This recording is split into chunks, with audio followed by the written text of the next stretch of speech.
Olá, bom dia, Mato Grosso do Sul, terça-feira, 12 de julho. É muito bom ter a sua companhia por aqui, então seja bem-vinda e bem-vindo também ao seu primeiro telejornal diário aqui na nossa programação, com as notícias para você organizar o seu dia. Um levantamento listou as profissões que mais abriram novas vagas com carteira assinada em um ano. Andrew Francescon, qual o destaque desta lista? Bom dia para você.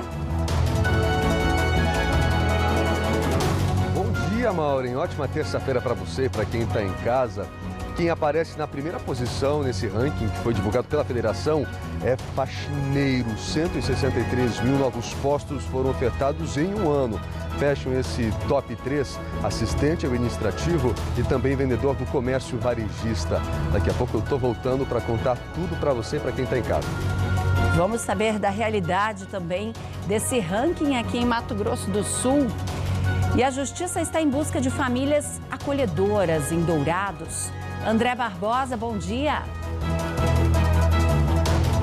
Bom dia, Maura, e olá para todos. Olha, a Justiça abriu inscrições para quem quiser se transformar em família acolhedora para receber crianças e adolescentes. Daqui a pouquinho eu trago como que faz para se inscrever e outros detalhes dessa boa notícia. É com você, Maureen. Obrigada, André. A gente vai falar desse assunto aqui, também do trabalho dessas famílias, que é realmente muito importante para acolher crianças que precisam, no momento ali, até que muitas, inclusive, podem ser encaminhadas para adoção, podem voltar para as famílias. A gente vai falar sobre esse trabalho que é feito. 6h02. Entre os destaques do Bom Dia de hoje, vamos falar da prevenção de incêndios. E não é só no Pantanal, não. Felipe Ribeiro, bom dia. Oi, Maureen, muito bom dia para você, bom dia para quem acompanha a gente nesta terça. Pois é, o Corpo de Bombeiros em Brasilândia vai realizar um curso para preparar os interessados, os participantes, para a prevenção de incêndios. A gente lembra que no ano passado, em agosto do ano passado, a reserva de Cisalpina, que fica no município de Brasilândia, passou por essa situação. Então, justamente para evitar esses casos, esses focos de incêndio, a corporação vai treinar os interessados, os participantes desse curso. Eu volto daqui a pouco com mais detalhes sobre isso, Maureen.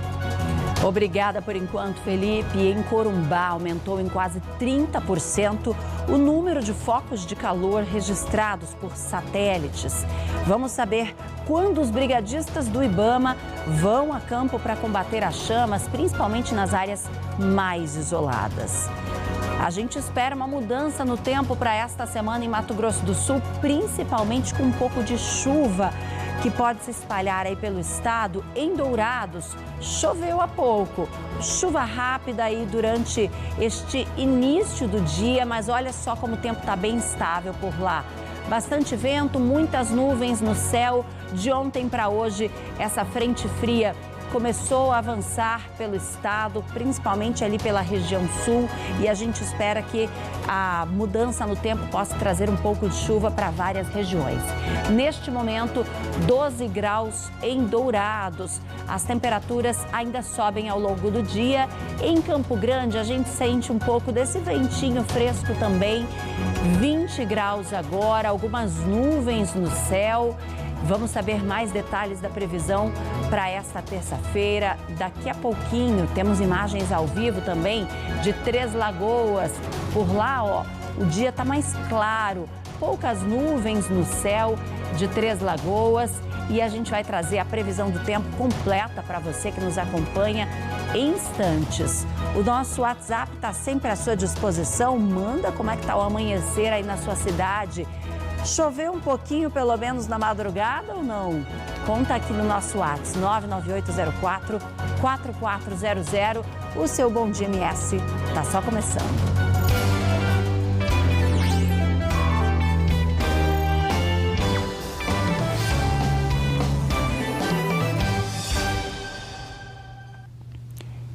Seis horas, 5 minutos. O Bom Dia começa para responder à dúvida de um telespectador e falar dos reflexos do teto do ICMS nas telecomunicações A gente teve esse pedido ontem aqui no Bom Dia e essa redução da alíquota do ICMS continua sendo destaque por aqui. Temos falado sobre o impacto no preço dos combustíveis, já falamos sobre a energia e aí tem outras duas questões. No caso dos combustíveis, isenção de tributos federais e redução da pauta fiscal, que agora é a média dos preços de últimos 60 meses. O que esperar, então, de outros serviços e produtos que também estão com a alíquota reduzida? O telespectador Mário Sartório perguntou sobre os planos contratados com as concessionárias de telecomunicações, como internet. Vamos acrescentar também telefonia, TV a cabo, que pertencem ao grupo de telecomunicações e tiveram a alíquota reduzida para 17%. Quem nos responde é o advogado tributarista João Ricardo.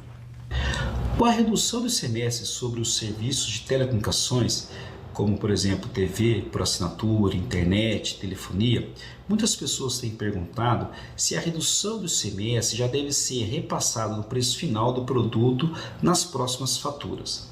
E aí é importante lembrar que, diferentemente do que ocorre com a energia, por exemplo, esses itens eles não têm os chamados preços regulados. Eles são fixados de uma certa forma um pouco livre entre o fornecedor do serviço e o contratante do serviço. Então, para verificar se essa redução foi ou não repassada no preço final, o contribuinte precisa pedir o detalhamento da sua fatura e verificar um item que normalmente aparece sob o nome de demonstrativo fiscal. Ali ele vai conseguir ver qual que era o peso do ICMS nas contas anteriores e qual que é o peso do ICMS nas contas atuais e poder checar se houve ou não o repasse desse desconto nas faturas subsequentes. É sempre bom ficar atento que aquela redução nominal da alíquota ela pode ser um pouco diferente na hora de calcular a redução na fatura. Isso porque o que nós chamamos de alíquota nominal do ICMS, que antes era de 29% e agora passou a ser 17%, quando ela é aplicada na conta, ela obedece o que nós denominamos como cálculo por dentro do ICMS. Isso acaba que essa alíquota é um pouco maior e pode representar até um desconto maior. Então, por exemplo, para alguns cálculos aproximados, a redução do ICMS sobre o serviço de telecomunicações, que seria nominalmente de 12%, 29% para 17%, ela na prática pode representar um desconto de até 14% no valor total da fatura. É importante que o contribuinte tenha essas informações em mão para que possa, se for o caso, pedir as revisões dos respectivos contratos. Então, respondendo à dúvida do nosso telespectador, pode ser a sua dúvida também. A gente fala aí sobre as telecomunicações. São muitos impactos, né, com essa medida do ICMS. A gente vai trazendo os detalhes aqui no Bom Dia. Se você tem alguma dúvida, mande para a gente também. 6h08. Deixa eu trazer esse destaque aqui do G1. Cartão de crédito é o vilão e 60% das famílias estão endividadas em Campo Grande, é o que aponta uma pesquisa, mostrando também que essa porcentagem diminuiu um pouquinho em junho, na comparação com o mês de maio. 60% das famílias, então, têm esse endividamento, isso no mês de junho, levantamento desse mês passado, que traz esse comparativo também com maio, é da Confederação Nacional do Comércio e detalha esses endividados em grupos. Os muito endividados somam 16,5%, pouco endividados, 27,2%. Em números consolidados, bom, o que isso representa? São 191.535 famílias endividadas no mês de junho, então 28 com contas em atraso e 11% não terão condições de pagar as dívidas. O endividamento é maior para quem ganha até 10 salários mínimos, maior do que os que ganham acima disso. Detalhes você pode ver acessando o G1MS, tá aqui ó, a reportagem completa sobre essa pesquisa, então, da Confederação do Comércio.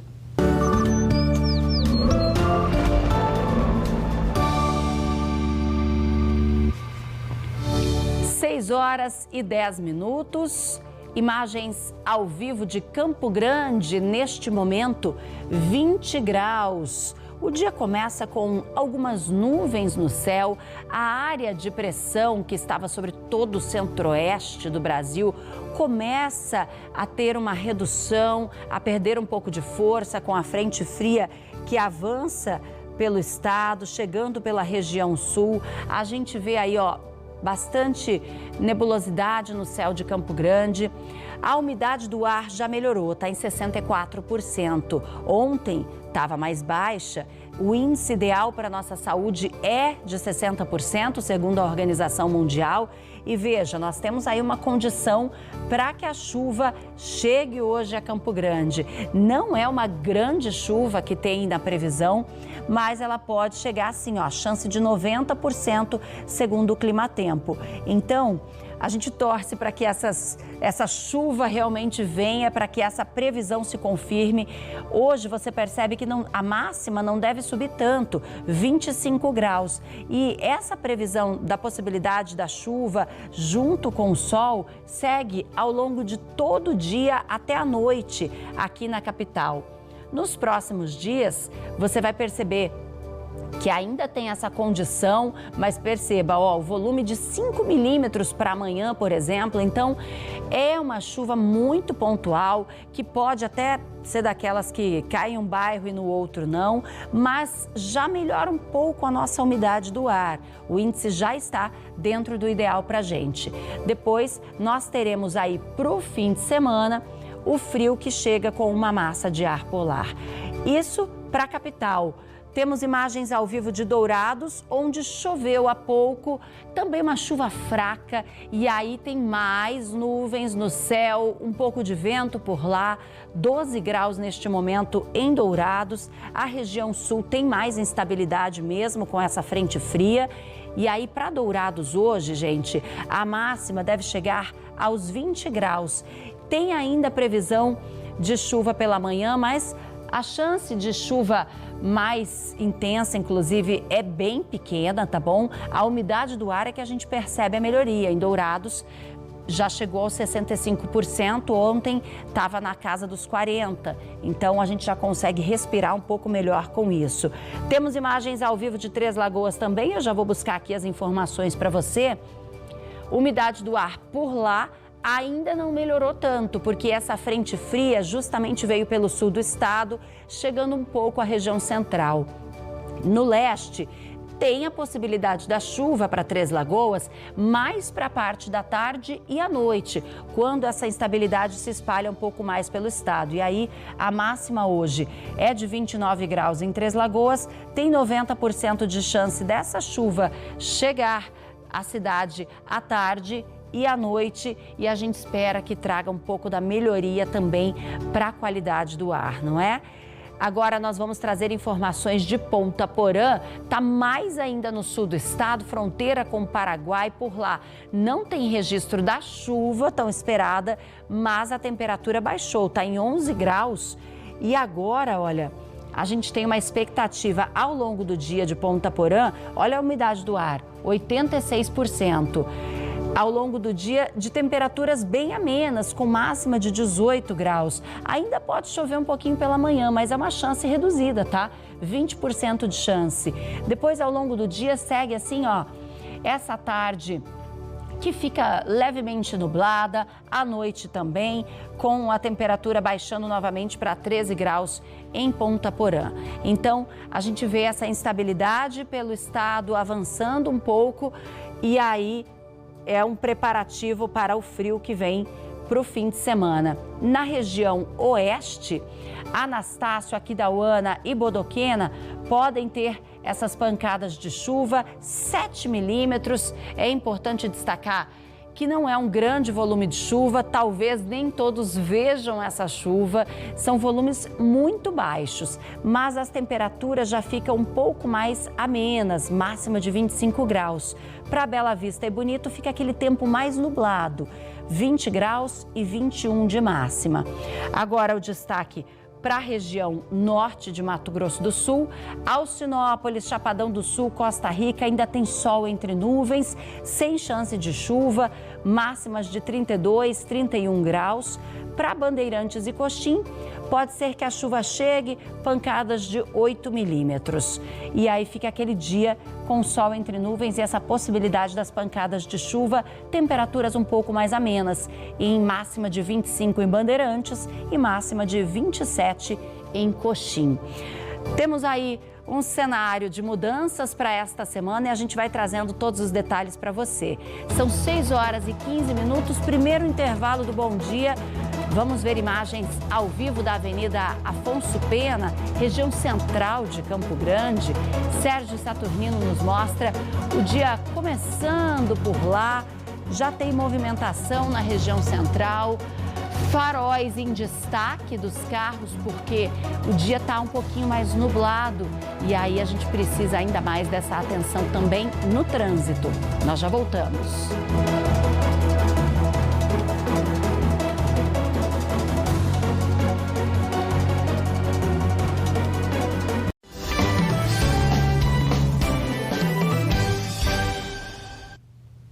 6 horas e 18 minutos, 2 projetos que já falamos aqui estão na pauta dos vereadores nesta última semana de sessões.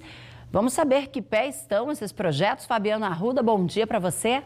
Oi, Mauri, bom dia para você, bom dia para o pessoal de casa. Última semana de atividade nas casas legislativas, né, lá no Congresso Nacional, que vive a expectativa da votação dessa PEC que amplia benefícios. É um assunto que interessa muita gente. Na Câmara de Vereadores também, hoje tem sessão.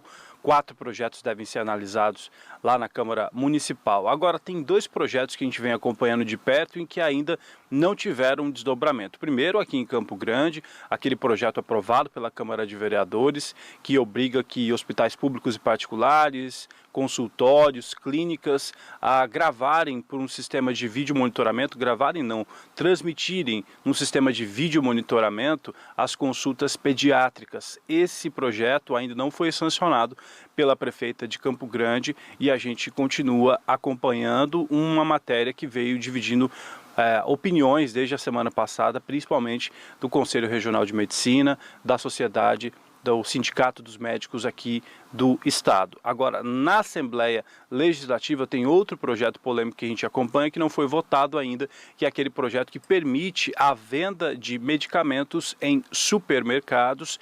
Ele foi finalizado, encerrado pelo relator dessa matéria na Comissão de Constituição, Justiça e Redação, mas ainda não foi a plenário para votação. Outro projeto bastante polêmico que a gente segue acompanhando nessa reta final de atividade legislativa lá na Assembleia para ver se ele vai ser votado ou não. Ontem eu trouxe aqui a informação sobre o projeto que pode ser uma autorização, um caminho para a privatização do porto da cidade de Porto Murtinho. Esse projeto está tramitando lá em regime de urgência na Assembleia Legislativa, teve um acordo de lideranças na última quinta-feira, deve ser analisado amanhã na Comissão de Constituição e Justiça e Redação e por conta do acordo de lideranças, já deve ser votado amanhã também entre os deputados. São alguns assuntos que a gente vai acompanhando nessa reta final de atividades legislativas aqui na Morena FM e também no Bom Dia MS. Mauro. É isso, depois vem o recesso e aí tem toda uma movimentação das eleições que a gente também está de olho, né, Fabiano? Obrigada. São 6 horas e 20 minutos. Hoje, estudantes da área da saúde fazem um atendimento de graça na Reserva Indígena de Dourados. Entre os vários serviços estão exames preventivos contra câncer de mama e colo de útero. Os resultados saem até 40 dias e caso o diagnóstico de câncer seja positivo, a paciente é encaminhada para o tratamento no hospital. O Ministério da Saúde recomenda que o preventivo do câncer de colo de útero seja feito todo ano por mulheres que têm entre 25 e 64 anos. Já a mamografia deve ser feita a cada 2 anos por mulheres de 50 a 69 anos. Mas a maioria das indígenas nessa faixa nunca fez esses exames. O projeto Univida existe há mais de 10 anos com a Diocese de Jales, no interior de São Paulo. São cerca de 230 voluntários de vários lugares do Brasil envolvidos nesse projeto, dos quase 20 mil indígenas que vivem na reserva. E eles esperam fazer até 5 mil atendimentos. A ação começa às 8h30 da manhã e segue hoje e também durante a semana. Ainda em Dourados, estão abertas as inscrições para o programa Família Acolhedora. Quem for cadastrado é selecionado para receber em casa uma criança ou adolescente por um período definido pela Justiça. André Barbosa traz os detalhes ao vivo para a gente. Quem pode participar desse projeto, André? Maureen, toda família que queira acolher uma criança ou um adolescente e que tenha disponibilidade de tempo, a família que se inscrever vai ter que participar de encontros e capacitações que são propostos pela equipe acolhedora e também, além de receber essa equipe em visitas domiciliares, mesmo que essas visitas não estejam agendadas. E também vai ter que apresentar um relatório psicossocial. As inscrições já estão abertas e vão até o final do mês de setembro e vão ser feitas aí na sede da Família Acolhedora. E sobre esse assunto, quem falou com a gente foi a Shirley Flores Zapelon, que é coordenadora do programa da família. Vamos ver o que ela disse. Depois de todos os requisitos preenchidos, verificação in loco, se haverá um espaço adequado para essa criança ou adolescente e o perfil da sua família, com certeza você se tornará uma família acolhedora. Bom, a gente reforça que as inscrições vão até o dia 30 de setembro e elas podem ser feitas na sede do Serviço da Família Acolhedora, que fica na rua Irã Pereira de Matos. O atendimento é feito no horário comercial e outras informações elas podem ser obtidas pelo telefone 99600-8026. Eu vou repetir o número, 99600-8026. Maureen? Obrigada, André, pelas informações. A gente viu aí, né, como é importante participar, como todos podem trazer, né, a sua contribuição de alguma forma. E a gente tem também o depoimento de uma família, né, que faz parte desse projeto da Família Acolhedora em Dourados. Temos aí para contar um pouco dessa história e para você perceber como é importante, né, de alguma forma, contribuir com toda a sociedade, cuidando das nossas crianças e adolescentes.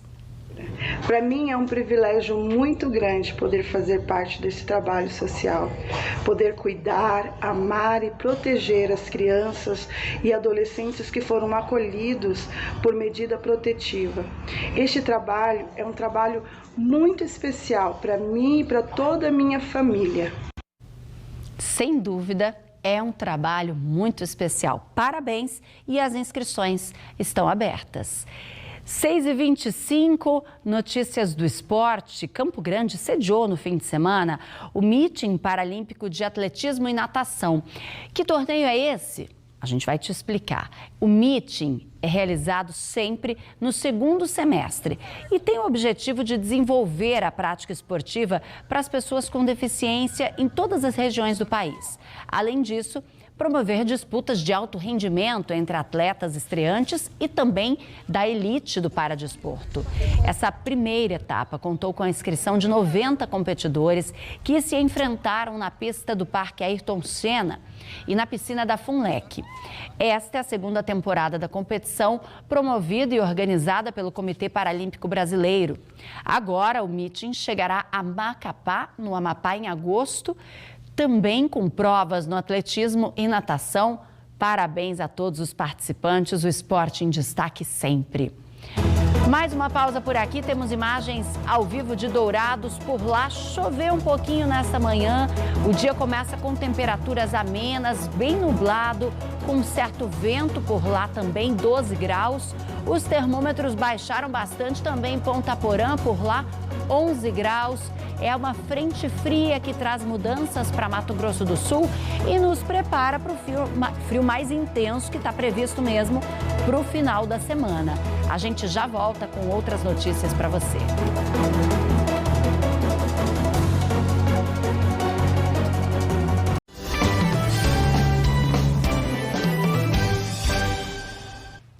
Seis e 29, bom dia de volta com destaque do G1MS. Mulher suspeita de convencer ex-marido a matar o chefe para se apossar, entre aspas, de 60 mil reais dele, segundo a polícia. Esse crime, gente, foi em maio, em Campo Grande. Durante a execução, o eletricista que passava pelo local foi morto pelo tiro disparado pelo suspeito. A reportagem é de Geise Garnes e Débora Ricaldi, está aqui no G1MS trazendo todos os detalhes dessa investigação que foi concluída nessa segunda-feira sobre a morte do dono do Lava Jato e também do eletricista, então, que passava pelo local na Avenida das Bandeiras, aqui em Campo Grande. O crime foi em maio deste ano, você deve lembrar desse caso, nós acompanhamos aqui. Uma funcionária do empresário que tinha um relacionamento amoroso com ele é suspeita de planejar o crime. E o suspeito de ser o autor é o ex-marido dela. A outra vítima foi morta por engano, atingida por uma bala perdida disparada em meio à execução ali do empresário. O delegado Rodolfo Daltro, do 5º DP, explicou todos os detalhes dessas investigações que apontaram, então, Nayara da Silva como suspeita de arquitetar esse crime para se apropriar de uma quantia em dinheiro, 60 mil reais. Os detalhes estão aqui no G1, tem também as imagens que mostram essa ação, o que aconteceu por lá, quando esses homens foram mortos a tiros em Campo Grande, o empresário e o eletricista que passava pelo local.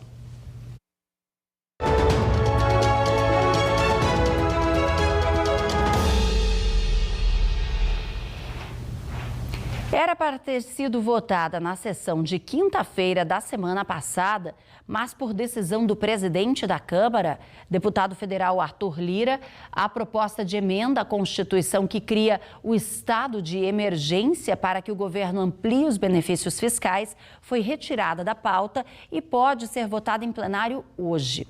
O texto já aprovado no Senado já passou pelas comissões da Câmara e, para ser aprovado, então, precisa passar com 3/5 dos votos em 2 turnos. Bom, o que diz esse texto? Essa PEC permite que o governo gaste, por fora do teto de gastos, mais de 41 bilhão de reais em benefícios, como ampliação do Auxílio Brasil e ajuda financeira a caminhoneiros e taxistas. Assunto que a gente acompanha aqui no Bom Dia, que mexe com todo o país. São 6 horas e 31 minutos. E olha só, gente, Corumbá, no nosso Pantanal, é o município brasileiro que mais registrou focos de calor. São os focos de incêndio. De janeiro até o dia 10 de julho deste ano, são 474 focos. Se considerarmos todo o bioma Pantanal, segundo informações do Laboratório de Aplicações de Satélites Ambientais da Universidade Federal do Rio, a área queimada este ano já passa de 112 mil hectares. Isso representa 30 mil hectares a mais que o total de área queimada no ano passado, nesse mesmo período de janeiro a julho. A situação mais preocupante é no Pantanal Sul, aqui em MS. A quantidade de chuvas ficou abaixo da média entre janeiro e maio, e em junho a chuva não está suficiente para reduzir o impacto da seca antecipada que já assola o Pantanal há alguns anos. Esse mês de julho agora também começou praticamente sem chuvas, apesar dessa mudança que a gente está vendo no tempo.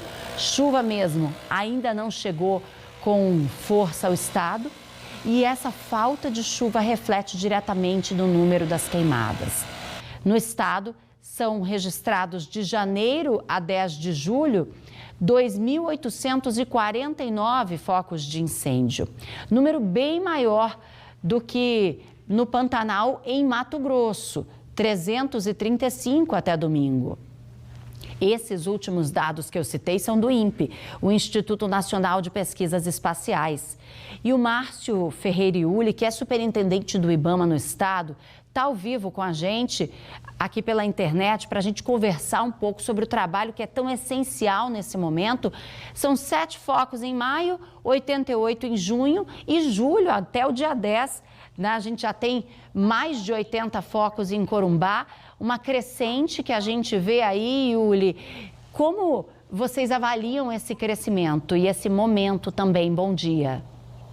Bom dia, só corrigindo, eu sou o coordenador estadual do Previfogo, tá?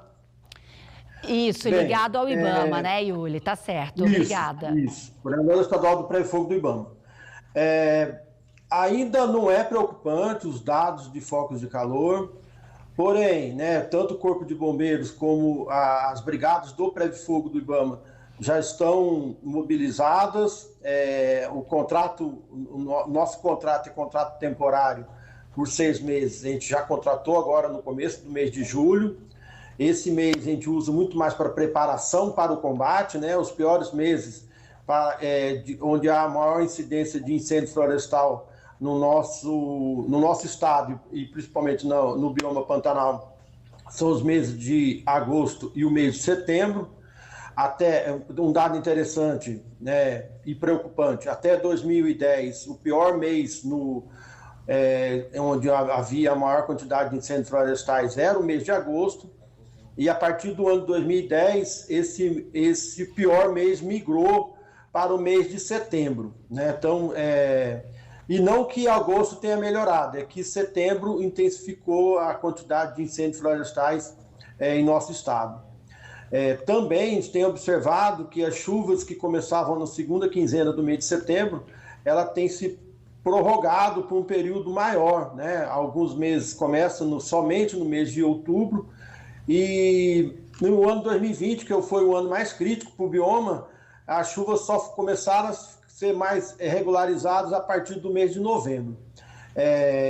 As condições climáticas são os fatores que também influenciam no comportamento do incêndio florestal. Esse ano também há um prognóstico de poucas chuvas, né? Isso foi confirmado nesse primeiro semestre, e agora nós estamos em pleno período onde a quantidade normal de chuvas é muito baixa, né? Então isso está sendo confirmado, são poucas chuvas no mês de julho, agosto e setembro, e isso preocupa a todas as brigadas, né? O que o IBAMA tem feito contratar as brigadas. Esse ano a gente tem mais uma brigada indígena na aldeia Cachoeirinha, no município de Miranda, e nós temos também incentivado a capacitar em propriedades rurais brigadas voluntárias. Iuli, e essas também, brigadas... Desculpa te interromper um pouquinho. E essas brigadas que vocês estão capacitando, inclusive, que podem atuar nas áreas mais isoladas, né, do Pantanal, de acesso difícil, quando elas devem ir a campo de fato? A brigada do IBAMA já está preparada, já está indo a campo, né? Já estão contratadas, já foram equipadas, né? A gente estava com um problema na regularização, porque precisa da matrícula, e essa matrícula é emitida a partir do mês da contratação, mas essas matrículas já saíram e eles já estão aptos a estar realizando os combates, né? E o Corpo de Bombeiros, que já tem uma operação, né, em Corumbá, utilizando o sistema de comando de incidente, e já estão também atuando no combate aos incêndios em propriedades privadas. E aí, Iuli, como o trabalho dessas brigadas pode fazer a diferença no combate mais imediato, né? Porque a gente sabe que o fogo, diante dessa condição de estiagem, avança muito rapidamente e também, assim, com incêndios de grandes proporções que a gente viu em anos anteriores. Essas brigadas, juntamente com bombeiros, claro, e outros que atuam no combate, estão preparados para a atuação este ano?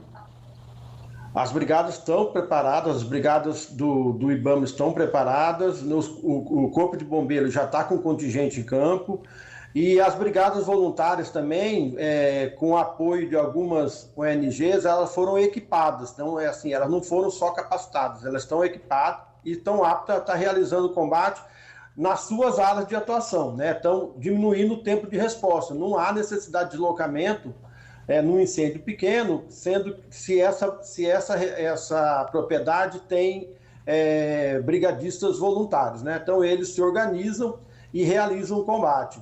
Esse ano também a gente capacitou uma brigada voluntária em Miranda, né, na proteção de uma unidade de conservação municipal, uma reserva biológica que tem no município de Miranda. Terminamos agora no final do mês passado a capacitação dessa brigada. Essa brigada também vai contar com equipamento que vai ser doado que está sendo doado pela Neutrópica também. E as outras ONGs que têm apoiado nas ações de capacitação e de equipar essas brigadas voluntárias, o Instituto Homem Pantaneiro, o SOS Pantanal, a ECO, a Ecologia e Ação, são as instituições que têm feito parceria tanto com o IBAMA como com o Corpo de Bombeiros na formação dessas brigadas voluntárias para diminuir o tempo de resposta e que o Corpo de Bombeiros e as brigadas do IBAMA atuem nos grandes incêndios, né, onde há uma necessidade de maior equipe e de equipe mais equipada para fazer esses grandes combates. Yuli, muito obrigada pelas informações, reforçando, Márcio Yuli, que é coordenador do Preve Fogo do IBAMA aqui em Mato Grosso do Sul. Desculpe mais uma vez na confusão com a troca na função. Obrigada, tá? Bom trabalho para vocês. Bom dia. E o Jaderson Moreira está acompanhando os trabalhos de combate aos incêndios no Pantanal. A gente tem falado diariamente desse monitoramento. Jaderson, como é que está a situação hoje? Verdade, Mauro. Nosso bom dia a todos. Como a gente bem falou aqui, 474 focos registrados somente neste ano aqui em Corumbá e 83 somente nos 10 primeiros dias deste mês de julho. Isso representa uma alta de pelo menos 28% em relação ao mesmo período do ano passado. Um cenário preocupante porque áreas aqui do Pantanal vêm sendo consumidas pelas chamas. Inclusive, estamos aqui na sala de monitoramento, que tem aqui a análise em tempo real de onde estão os focos, quais são as áreas que estão em chamas nesse momento. Cada símbolo de foguinho desse representa um foco de incêndio que os militares acompanham, analisam e a partir desses dados eles conseguem deslocar as equipes para chegar a esses locais e fazer o combate. São algumas áreas que merecem atenção, que estão agora em chamas. Região, por exemplo, do Abobral, os militares estão empenhados nesses trabalhos por lá. Inclusive, a região lá do Abobral fica a cerca de 115 quilômetros. Se a gente somar aí em uma área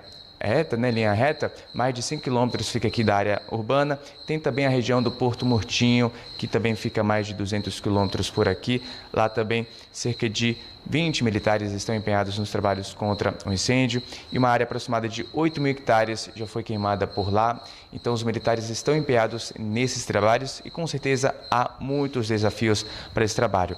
Quem tem mais informações aqui é o capitão Silveira, comandante da Operação Pantanal 2022. Muito obrigado pela sua participação ao vivo aqui conosco no Bom Dia MS. Muito bom dia. E quais são esses desafios que os militares se deparam dia após dia? Muito bom dia. Bom dia, Jadson. Bom dia, MS.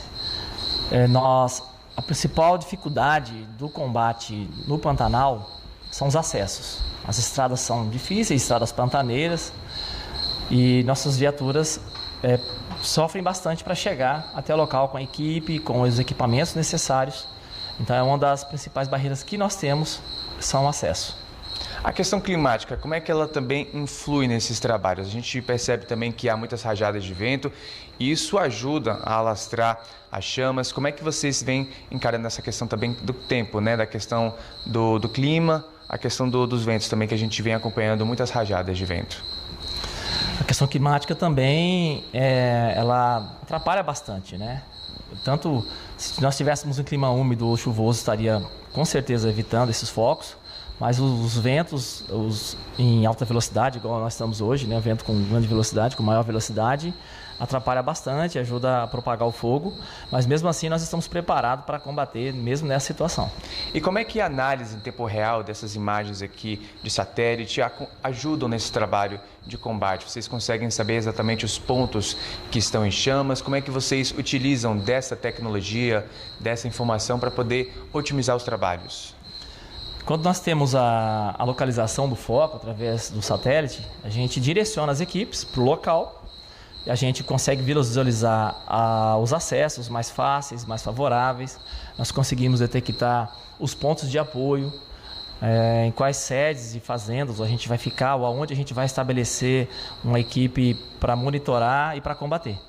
Certo. Lá na região do Porto Murtinho, cerca de 30 quilômetros já foram feitos de aceiros para controlar essas chamas e uma área aproximada de 8 mil hectares. Realmente bem preocupante esse cenário, né? É bastante preocupante. Nós estamos com mais de 20 militares lá, na verdade, combatendo nos locais onde o acesso é permitido e monitorando e cercando o fogo nos acessos onde tem área de varjão, de brejo, que não tem como acessar, mas o fogo está confinado, vamos dizer assim. Tá certo, então falei aqui com o Capitão Silveira, comandante aqui da Operação Pantanal 2022, que vem realizando aí o combate aos incêndios aqui na região. A gente segue acompanhando por aqui. Maureen, volto com você. Obrigada, Jaderson, e também ao Corpo de Bombeiros, IBAMA, que trouxeram um pouquinho dessa realidade para a gente. Vamos acompanhar tudo bem de perto para cuidar do nosso Pantanal, né? 6h44, intervalo rápido por aqui. A gente já volta com outras notícias do estado para você.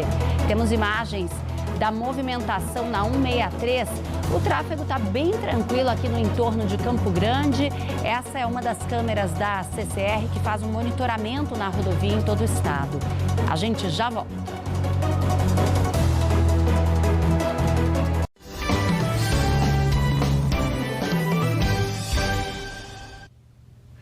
Seis horas e 47 minutos. Hoje começa em Campo Grande o Congresso do Conselho Nacional de Secretarias Municipais de Saúde. São esperadas mais de 5 mil pessoas nesse encontro, que é considerado o maior evento da saúde pública do país.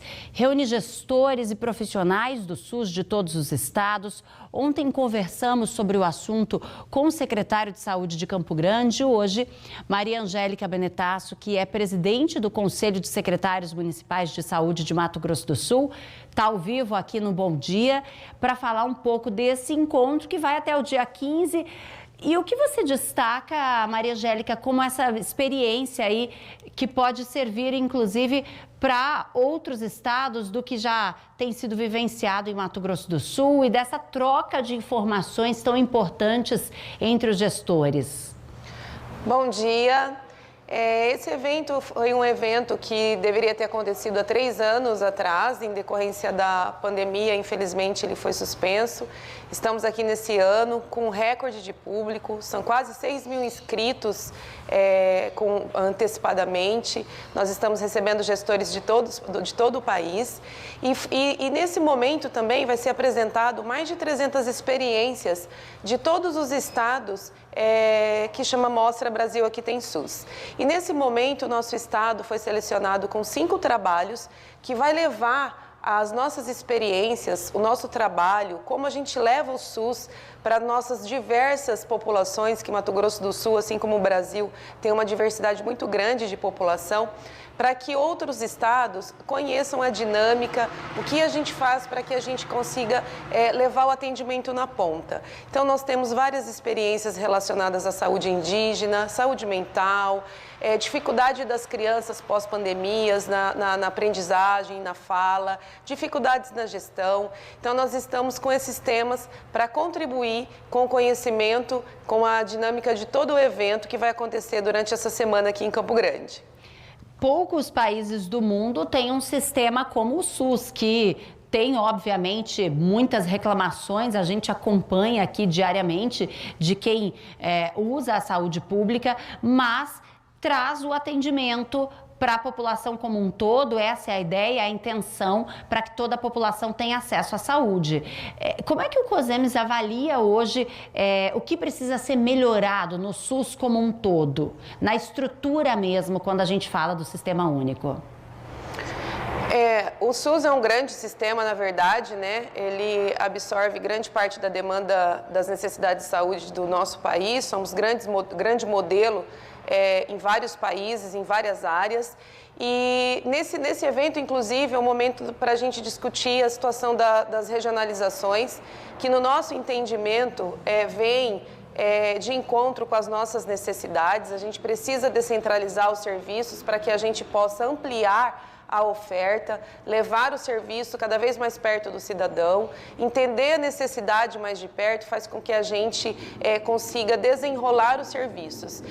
Então, assim, a gente entende que a descentralização e a regionalização do serviço, que é um tema muito discutido nos últimos tempos por nós gestores, inclusive com a pandemia, a gente viu aí a necessidade da implantação, mesmo que provisórios, dos leitos de UTIs, fez com que a gente andasse, né, avançasse com muito mais agilidade esse processo. Então, esse é um dos intuitos, trabalhar e conversar sobre a descentralização, sobre a regionalização dos serviços, que vem de encontro com as nossas necessidades em decorrência da dificuldade de acesso a serviços nas regiões. Faltam profissionais ou estrutura?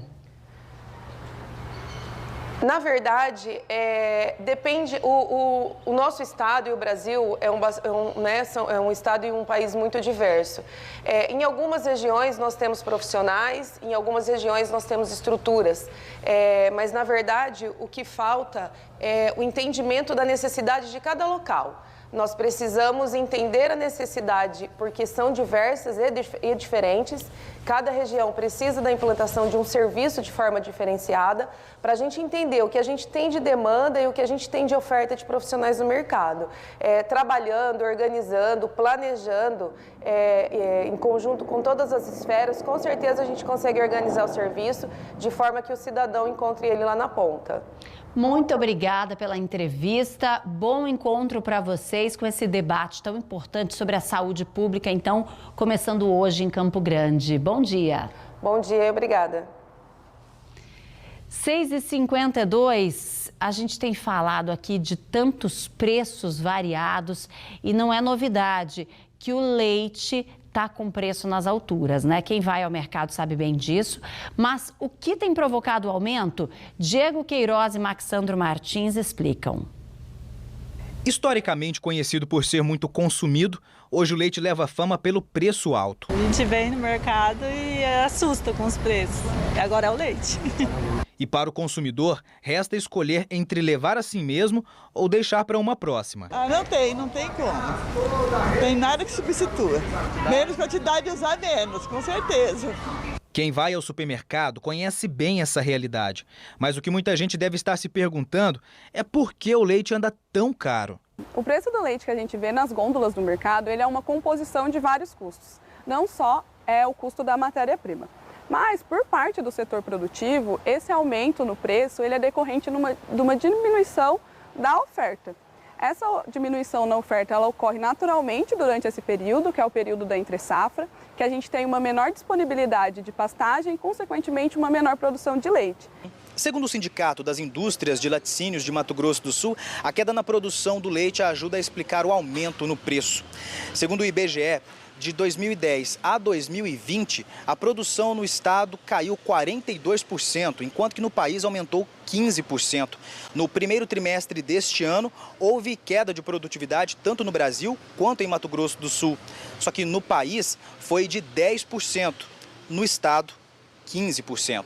A produção de leite movimenta toda uma cadeia e depende de fatores, a exemplo do clima. No momento, muito disso não tem colaborado, aumentando os custos, segundo esse produtor. Nos últimos 12 anos, no Brasil, o custo de produção ficou acima da inflação e o preço do leite ficou abaixo da inflação. E isso deixou a classe produtora de leite pressionada. E o produtor pressionado, ele procura outra atividade mais rentável e menos estressante que o leite. Com pouca chuva, o milho foi de pior qualidade, produziu uma silagem de pior qualidade e isso diminuiu a produtividade das vacas. Se está caro para quem produz, a conta acaba sendo dividida com quem consome e não tem previsão de baixa no preço. Então a produção caindo mais que a demanda mantém esses preços altos. E a curto prazo, esse preço vão continuar, porque o leite não se faz da noite para o dia. No país, o leite acumula alta de quase 36% nos últimos 12 meses, segundo o DIEESE. Foi um aumento muito expressivo por conta desses outros fatores, como combustíveis, os insumos, a diminuição por parte dos produtores de animais disponíveis para a cadeia leiteira. E daí é um alimento, o leite, que a gente não tem substitutos. E os substitutos na matéria de outros lácteos, que são aqueles lácteos vegetais, eles também são tão ou mais caros que o leite bovino. Em junho, o preço médio do litro de leite aqui em Campo Grande chegou a R$ 6,28. Há pelo menos 9 anos, os moradores da capital não viam um produto tão caro. O valor é o mais alto da série histórica do DIEESE, que começou lá em 2013. Antes, uma alternativa mais em conta ao leite de caixinha, o de saquinho também está caro. E nessa história, sobra para o bolso do consumidor. Eu mesmo tenho 2 netas lá que tomam leite, né? Então, de vez em quando a gente está comprando, mas a gente está vendo coisa que aumenta bem, já gasta mais, né? Gasta mais, pesa bem, pesa no bolso. O café com leite não tá fácil agora cedo, né? Olha, a Associação Sul-Mato-Grossense de Supermercados afirma que os valores cobrados pelo litro do leite são regulados por uma série de fatores, entre eles a produção, o transporte e a demanda. Por isso, os supermercados não interferem nos preços, restando ao setor apenas o repasse das altas e baixas ao consumidor final.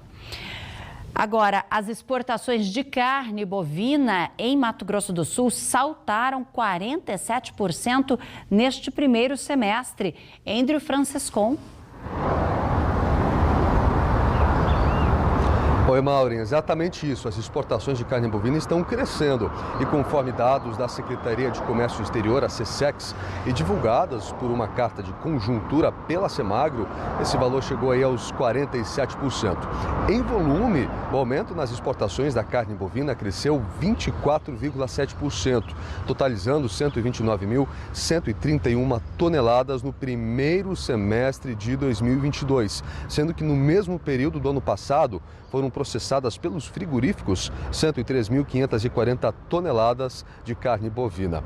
Agora, as exportações de aves também chamam a atenção e surpreendem, já que foram comercializadas nesses 6 primeiros meses 91.592 toneladas, totalizando 188.785 mil dólares em Mato Grosso do Sul. No primeiro semestre desse ano, o Brasil exportou carne bovina para 132 países, sendo que a China segue sendo a principal importadora do produto, com um faturamento de 3 bilhões e 600 milhões de dólares, um salto de 86%. Na sequência, aparecem os Estados Unidos com a segunda posição. Maureen, volto contigo. Obrigada, Andrew. Pessoal de Itaquiraí de Dourados mandando foto aqui, chuvinha logo cedo em Itaquiraí, também em Dourados. Carlos Franco participando com a gente. Obrigada pela companhia, pela informação. Vamos para o intervalo com imagens ao vivo de Três Lagoas. Por lá, a chuva pode chegar durante a tarde. Na capital também. A gente traz mais detalhes da previsão do tempo depois do intervalo para você.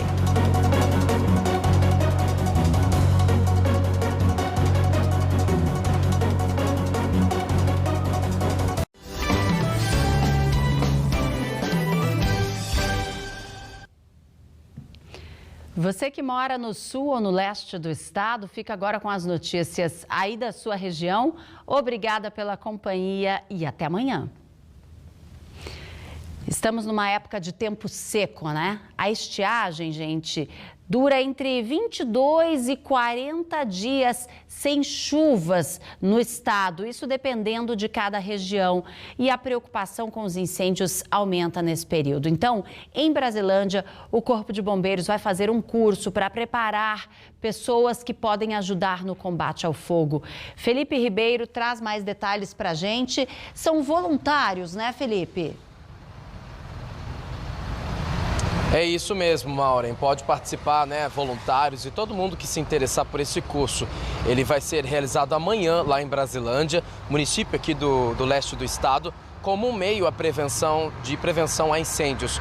No ano passado, a gente lembra, a reserva de Cisalpina, que fica em Brasilândia, sofreu com as queimadas do mês de agosto, quando foi preciso uma grande mobilização envolvendo o Corpo de Bombeiros, a Prefeitura, empresas do setor privado e até voluntários que ajudaram no combate às chamas. E agora que estamos nesse período com menos chuvas, o alerta fica justamente para essas áreas de reserva natural. Então vamos ouvir o comandante, o que disse, o comandante do Corpo de Bombeiros.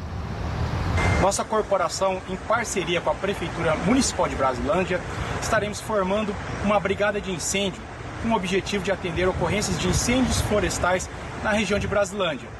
Ano passado, 2021, houve vários incêndios na região. Então, com esse objetivo, tentaremos, juntamente com a Prefeitura Municipal de Brasilândia, uma força-tarefa para combate a incêndios florestais na região. O curso será dividido em 2 módulos. Na parte da manhã serão as aulas teóricas e à tarde os exercícios práticos. É aberto para todo o público e a inscrição pode ser feita na Secretaria de Agricultura de Brasilândia, que fica na Rua Manuel Vicente, número 1437, no Jardim Camargo. Mais informações você pode ligar também no telefone 3546-1284. Portanto, fica aí a orientação para todo o pessoal que se interessar. Esse curso vai ser realizado amanhã, as inscrições estão abertas. Maureen. Obrigada, Felipe, pelos detalhes. E a chuva, gente, começou a chegar ao sul do estado, bem tímida. Martim Andrade, em Ponta Porã, o tempo mudou, mas chuva que é bom, nada, né? Nada, Maureen, nada de chuva até agora. A gente até falou ontem, que existia essa chance aí, mas eu até falei para o pessoal não se animar muito, porque a chance de chuva aqui em Ponta Porã era bem pequena mesmo. E de fato aí o tempo virou, tá bem frio, a temperatura despencou, agora 11 graus, lembrando que ontem aí a gente chegou a registrar quase 30 graus aqui em Ponta Porã, então uma queda bem grande, bem brusca durante a madrugada. Tá bem nublado, o céu tá bem carregado, mas por enquanto não tem chance de chuva não. Na verdade até tem cerca de 20% aí, segundo os meteorologistas, mas até agora nada aí de chuva. Agora a umidade melhorou, 95% de umidade também. Isso é muito bom porque acaba quebrando um pouco aquela secura toda que a gente viveu aí nos últimos dias. Lembrando que a última chuva aqui em Ponta Porã significativa foi no dia 18 de junho, faz tempo então que choveu. E o que a gente queria mesmo era uma chuva um pouco melhor hoje, mas pelo jeito aí a gente não deve ter. Se tiver vai ser chuva pontual e aí uma chuva bem isolada, bem rápida. E o frio fica, O frio, a gente deve ter um dia frio aqui em Ponta Porã hoje, com máxima que deve ficar entre 18 e 19 graus, não passa disso não. Agora lembrando então, 11 graus aqui em Ponta Porã, bem frio, viu, Maureen? Agora, você até mostrou no começo do jornal aí que no fim de semana a gente deve ter um friozão maior. A gente durante a semana traz mais informações e devemos ter mesmo aí temperaturas bem baixas no fim de semana, Volto contigo. Essa frente fria é só para a gente começar a se acostumar com a massa de ar polar que vem depois, Martinho? Obrigada pelos detalhes. Bom, o pessoal de Itaquiraí, de Dourado, já participou falando que choveu um pouquinho logo cedo. A previsão é que hoje essas pancadas de chuva se espalhem pelo estado, segundo o Climatempo, principalmente na região sul e também no noroeste de Mato Grosso do Sul. Imagens ao vivo de Campo Grande agora, 17 graus neste momento. Perceba que a temperatura baixou. No início do jornal estava em 20 graus nos termômetros. A gente sente já um vento mais fresco, mais gelado. Inclusive, as nossas equipes que estão aí nas ruas já nos relataram isso. E aí é esse ventinho que pode trazer essa chuva para Campo Grande ainda durante o dia, principalmente à tarde e à noite. A umidade do ar está melhorando bastante, isso é importante também. Estava em torno de 60% às 6 da manhã, agora está em 77%. Veja como essa umidade subiu. E aí, gente, para Campo Grande, ao longo do dia, a gente tem essa previsão de chuva e temperatura máxima de 25 graus. Então, deve ser um dia um pouco mais fresco hoje, tá bom? Tanto para a capital quanto para outras cidades e outras regiões também, destacando aqui no entorno de Campo Grande, Corguinho, Dois Irmãos do Buriti com máximas de 27, para Jaraguari tem previsão de um dia um pouco mais fechado ainda, com máxima de 25 graus. Nova Alvorada do Sul, temperatura entre 12 e 20 e Rio Negro entre 18 e 28. Percebam que essa chuva que a gente fala está em forma de pancadas. Então, por exemplo, 8 milímetros é aquela chuva, gente, que melhora a umidade, mas que muitas vezes um lado da cidade veio e o outro não, tá bom? Temos imagens ao vivo também de Corumbá com o amanhecer pantaneiro. Por lá, 16 graus nesse momento e a previsão para hoje é de... Tem umidade em 51%, melhorando, e aí essa previsão para hoje é com uma máxima que pode chegar aos 25 graus, também com o sol entre nuvens e a possibilidade das pancadas de chuva por lá. São 7 horas e 7 minutos. Vamos trazer assunto de trânsito aqui para a nossa capital, porque tem... Atenção para os motoristas que passam pela Salgado Filho, no cruzamento com a Guia Lopes, região do bairro Amambaí. Esse trecho tem radar em operação e com a fiscalização e multas valendo a partir de hoje, né, Ana Lívia? É isso mesmo, Maureen, bom dia para você, bom dia a todos. Os motoristas que passarem por aqui precisam ter atenção. O radar na Avenida Salgado Filho, quase no cruzamento da Rua Guia Lopes, ele já tinha sido instalado há cerca de 15 dias, mas estava funcionando em caráter educativo. Só que agora é para valer. Ele fiscaliza o excesso de velocidade, sinal vermelho, parada sobre a faixa e também conversão irregular. Esse é um trecho de bastante movimento, principalmente agora nesse horário de pico, e na Rua Guia Lopes também foi instalado um radar. Só que a Getran informou que o equipamento ainda não está funcionando e que inclusive ele vai ser substituído por uma lombada eletrônica e a velocidade, o limite de velocidade vai ser de 30 km por hora, porque tem uma escola justamente naquele ponto. Essa readequação na sinalização é uma tentativa de coibir os acidentes neste trecho. Aqui na região, pelos motoristas que passam, os comerciantes, os moradores, ficou conhecido como Cruzamento da Morte, esse trecho da Salgado Filho com a Guia Lopes, por conta dos acidentes gravíssimos. Só esse ano, 2 pessoas perderam a vida neste trecho. O primeiro acidente foi no dia 28 de fevereiro. O Matheus Frota da Rocha, de 27 anos, não resistiu após ter a moto que conduzia atingida por um veículo em alta velocidade. O carro era conduzido pelo colombiano Carlos Hugo Alvarez, de 32 anos, que fugiu sem prestar socorro. Ele foi preso horas depois, ficou quase um mês preso e aí pagou uma fiança no valor de R$20 mil e foi liberado. Em março também, mais uma vítima. No dia 31 de março, a vítima foi uma motociclista de 41 anos. Na mesma situação, foi atingida por um veículo e o motorista havia ingerido bebida alcoólica. Então eu reforço, Maureen, neste cruzamento aqui da Salgado Filho com a Guia Lopes, é preciso atenção, porque o radar está funcionando e o motorista que exceder a velocidade e cometer outras infrações vai sentir o peso no bolso, Maureen. Obrigada, Ana. E diante de 2 mortes nesse local, alguma coisa precisa ser feita mesmo, né? Sem dúvida. Então, atenção, motoristas. É importante reduzir a velocidade para evitar acidentes, sendo um trecho crítico e preocupante ainda mais.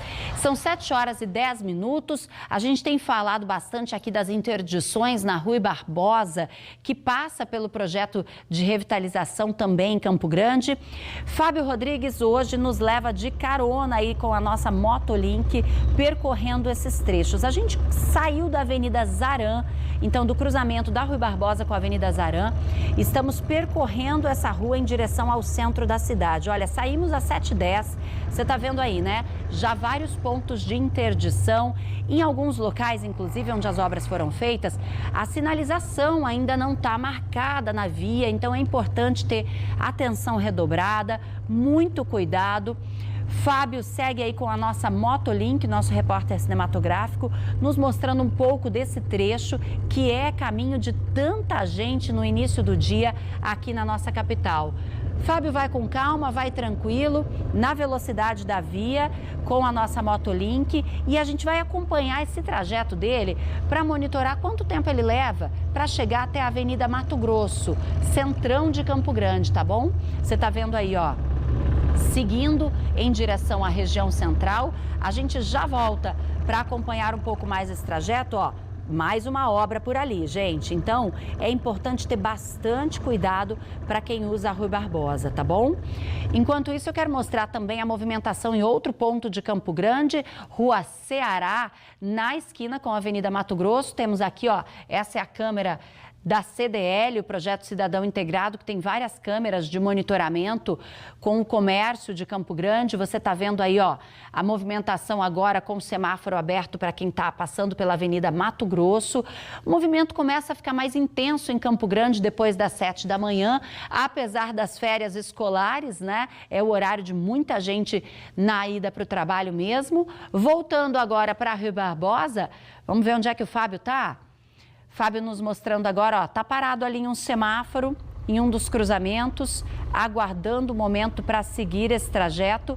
Tá na esquina com a Belisário Lima, tá? Então, na região ali do Monte Líbano, e segue pela Rui Barbosa. Tem mais um ponto ali com trânsito interditado. O trânsito é interditado muitas vezes em parte da pista, e aí a atenção precisa ser redobrada a todos que passam pelo local, né? Pedestres, motociclistas, motoristas, todo mundo precisa estar de olho quando tem uma obra assim. A gente segue um pouquinho mais na carona com o Fábio aí na nossa Motolink, já voltamos para acompanhar esse trajeto. Enquanto isso, vamos falar de emprego, porque tem um levantamento da Confederação Nacional do Comércio, de Bens, Serviços e Turismo, que aponta, entre todas as profissões do país, a de faxineiro como a que mais abriu novas vagas com carteira assinada no período de um ano. Andrew Francescon, quantos postos foram criados? 163 mil, Maurinho, é bastante coisa, né? Essas informações, elas foram divulgadas pela Confederação em uma lista que traz ainda outras profissões que fecham um top 5 daquelas funções que mais movimentaram o mercado brasileiro no último ano. E é o que a gente vai conferir agora. A gente tem a função de faxineiro como a primeira, né? Lidera aí, são 163 mil novos postos, seguida pelo vendedor de comércio varejista. Aliás, assistente administrativo com 122 mil vagas, e aí sim o vendedor de comércio varejista com 119 mil, alimentador de linha de produção com 117 mil e auxiliar de escritório com 113 mil novos postos de trabalho. Aqui no estado, em Mato Grosso do Sul, a função de faxineiro também tem movimentado. Conforme dados da Fundação do Trabalho, a Funtrab, foram geradas 814 vagas para essa função, sendo que 280 foram preenchidas. Então a gente vê que, de fato, essa função de faxineiro ela vem movimentando o mercado. De acordo com a Funsat, aqui em Campo Grande, foram geradas 764 oportunidades para essa profissão. Agora, Andrew, apesar dessas vagas geradas também com essa profissão aqui, no estado o ranking da geração de empregos tem vagas um pouco diferentes. Sim, é importante a gente falar que, conforme a Funtrab, tem uma situação que chama a atenção. Até porque, como acontece em todos os anos, muitos trabalhadores são convocados, são chamados para trabalharem na safra da maçã, que acontece na região sul do Brasil. Nesse ano foram ofertadas 5 mil vagas para esses profissionais. Só que esses dados, eles não entram na estatística do Cadastro Geral de Empregados e Desempregados, o CAGED. Se a gente pegar apenas essas profissões que entram para essas estatísticas, a gente tem esse ranking para o estado de Mato Grosso do Sul. A função de alimentador de linha de produção lidera, com 2.700 vagas oferecidas. Servente de obras aparece na segunda posição com 932 vagas. Motorista de caminhão com 891 aparece na terceira posição. Faxineiro, olha aqui, 764 vagas. E pedreiro, 694 para fechar esse top 5 de Mato Grosso do Sul. Então a gente percebe que faxineiro aparece muito bem, tanto nacionalmente quanto aqui no nosso estado, Maureen, aí na quarta posição. Obrigada, Andrew, pelas informações. É isso, mercado de trabalho sempre em destaque por aqui. Inclusive, você pode trazer a sua sugestão, viu? No nosso WhatsApp 998044400. Tem alguma reportagem, alguma dica do mercado de trabalho que você quer ver no Bom Dia? Manda pra gente. São 7h17 agora. Vamos voltar a circular pela Rui Barbosa. Para você que está indo para o trabalho, ó, Fábio Rodrigues está aí circulando, então, pela Avenida Rui Barbosa, chegando já à região bem central da nossa capital. E você está vendo aí toda essa estrutura que está sendo instalada também na Rui Barbosa, na região central. Essa estrutura que está aí à esquerda do Fábio Rodrigues, com a nossa Motolink, traz uma novidade com um ponto de ônibus tecnológico com vários serviços que vai funcionar em Campo Grande. E aí a gente vai trazendo mais detalhes para você sobre essa estrutura que está sendo montada por lá.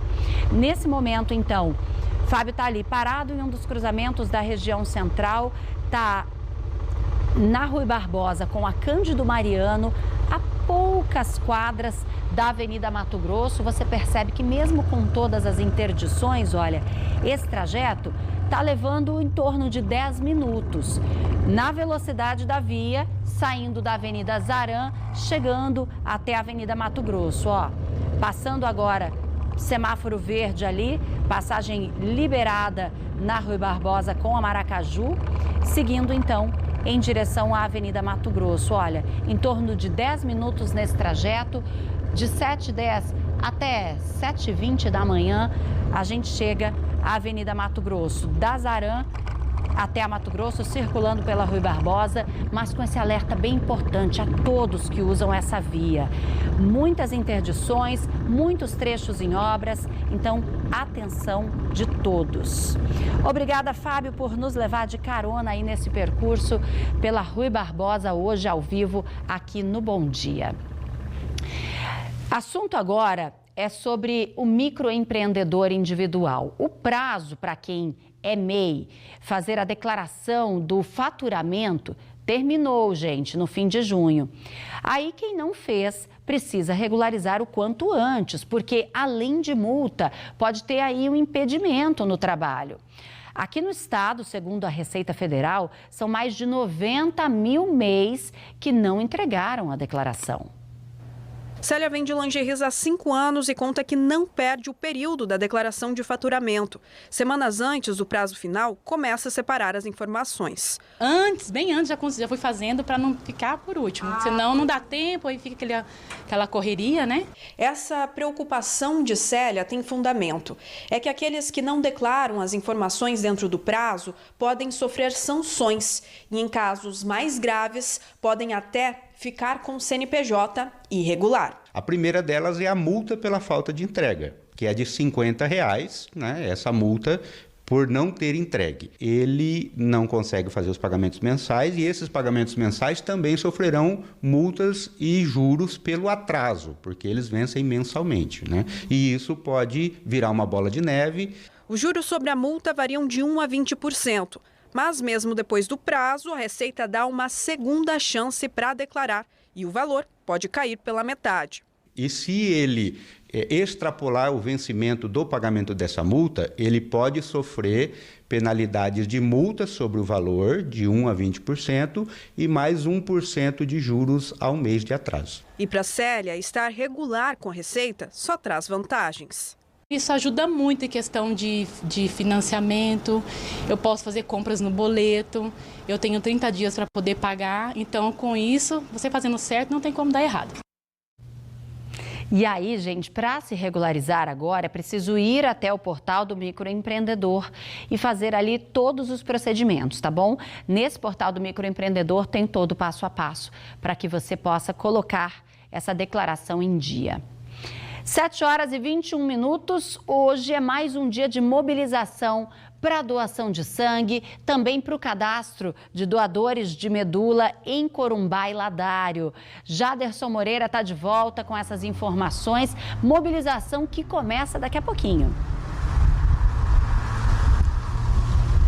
Verdade, Mário. É mais uma oportunidade para as pessoas fazerem esse gesto de amor com o próximo. Com uma única doação, as pessoas podem salvar até 4 vidas. Campanha de doação que começa hoje, a partir de 7 horas da manhã até as 11 horas da manhã. E ela segue depois do intervalo do almoço, a partir de 1 da tarde até as 5 horas da tarde. Vale lembrar que essa campanha de doação de sangue aqui na cidade vai ocorrer por 2 dias, hoje e amanhã, nesses mesmos horários, de 7 às 11 e depois de 1 da tarde até as 5 horas da tarde.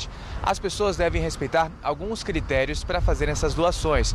Por exemplo, ter entre 16 e 69 anos de idade, devem estar bem alimentadas, bem hidratadas e estar bem de saúde. Se a pessoa, por exemplo, tomou vacinas, elas devem respeitar os intervalos. Por exemplo, a vacina da gripe, a pessoa deve respeitar um intervalo de 48 horas desde o momento da aplicação da vacina até o momento da doação de sangue. Coronavac é o mesmo prazo, 48 horas. Já com relação às outras vacinas, como por exemplo, Janssen, Pfizer e AstraZeneca, o intervalo é de 7 dias. Na última campanha foi feita uma mudança, ou seja, as pessoas a partir de 51 quilos já podem fazer essa doação de sangue. Antes o limite era de 55 quilos e agora, para abranger mais pessoas, agora aí temos a informação de 51 quilos. As pessoas a partir desse peso podem então fazer essa doação, esse gesto de amor com o próximo. Oportunidade para as pessoas também fazerem esse cadastro da medula óssea. Um momento muito importante em prol da vida. Mauri, volto com você no estúdio. Obrigada, Jaderson, por todos os detalhes dessa campanha que começou agorinha, né? Eu falei começa daqui a pouco, começou às 7 da manhã. Mobilização muito importante para toda a região. Destaque do G1MS, notícia que acaba de ser publicada aqui, está na capa do nosso site. Mulher que morreu por piercing inflamado deixa filho de 3 anos. Entre aspas ali, ó, nos depoimentos, uma sementinha dela. Andressa Souza foi internada com suspeita de dengue, mas o quadro médico era diferente. A infecção comprometeu 37% do cérebro da jovem, segundo a mãe da vítima. Reportagem do José Câmara e da Renata Barros, trazendo aqui esse alerta e esse caso de Dourados. Andressa tinha 20 anos, morreu depois de 1 mês internada por causa de um piercing inflamado, segundo a mãe da vítima. Deixou esse filho de 3 anos, como a mãe da Andressa disse, uma sementinha dela. Dona Maria Aparecida da Silva, de 47 anos, conversou com a nossa equipe do G1 e fala sobre esse caso que está aqui em destaque para você. Inicialmente tratado como uma suspeita de dengue, pelo quadro ali do início dos sintomas, a família acreditava que ela estava com a doença e aí veio toda essa situação depois. Os detalhes você acompanha acessando o G1MS. Nossos sentimentos à família. Andressa foi sepultada em Itaporã, cidade vizinha a Dourados. São 7h24, mais qualidade de vida para pessoas com autismo. A esperança vem dos resultados de um medicamento que trata a síndrome e tem animado pesquisadores da Universidade Federal em Mato Grosso do Sul. Todas as crianças que fazem uso do remédio tiveram melhoras e a pesquisa continua, agora ampliando o número e idade dos participantes. O Simon nos recebeu na sala da sua casa. Imitou alguns animais e pareceu estar bem à vontade com a equipe.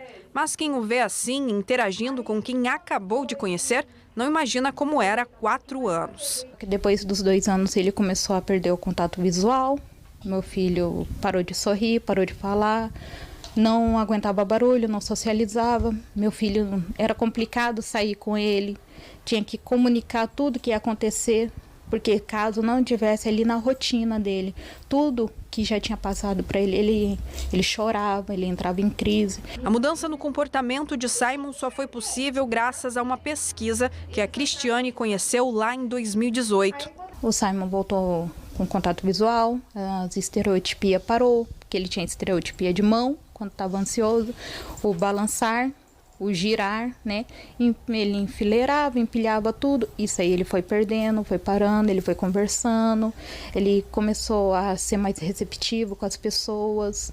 Este é o remedinho que tem sido um divisor de águas na vida do Simon e das outras 19 crianças que participaram da primeira parte dos estudos. E é aqui, neste laboratório, na Universidade Federal de Mato Grosso do Sul, onde o medicamento é pesquisado e manipulado. Com a ajuda desse aparelhinho, as substâncias são trituradas e depois elas são encapsuladas pelas mãos da Paula. Aqui nós fazemos um medicamento, né? É um medicamento que ainda está sob patente, então ele tem 3 compostos e a gente manipula, nós preparamos e a doutora Maria José, após fazer a avaliação, ela repassa então esse medicamento para as famílias. Atualmente, não há remédio que trata especificamente do autismo. Crianças e adultos com TEA fazem o tratamento com diferentes medicamentos para aliviar os sintomas. Mas o foco dessa medicação é agir na molécula responsável pela síntese das proteínas, o RNA. Cada proteína tem uma estrutura diferente e, quando alteradas, causam alguma irregularidade.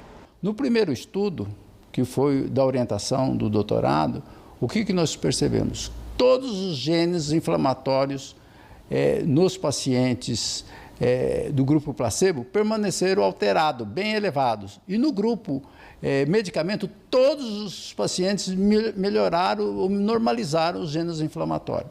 É por isso que nós chegamos à conclusão que esses pacientes têm processo inflamatório central, no sistema nervoso central, e que a medicação melhora por isso. O Paulo tem 5 anos e sintomas parecidos com o de Simon. Ou seja, ele se enquadrava na pesquisa quando ela foi feita pela primeira vez. Só que no caso dele, havia uma dificuldade maior, a distância entre Curitiba, onde mora com a família, e Campo Grande. O Dr. Durval nos recebeu, né, com muita atenção, né, na Universidade Federal e batemos o martelo. O Paulo entrou mesmo para utilizar a medicação. E foi impressionante que em poucas semanas, não apenas eu, mas nós aqui em casa, meu esposo, os familiares todos notaram uma diferença muito grande. Principalmente no comportamento e na socialização. Os estudos ainda continuam até que seja comprovada a eficácia do medicamento. Mas esses primeiros resultados foram um pontapé inicial para que os sonhos do Simon possam um dia se tornar realidade. Eu gosto muito de youtuber e eu quero ser um youtuber. Você pode tudo, é isso. E que bom que as pesquisas podem sempre melhorar a vida de todos nós, não é mesmo? Um ótimo dia para você. Até amanhã. Tchau.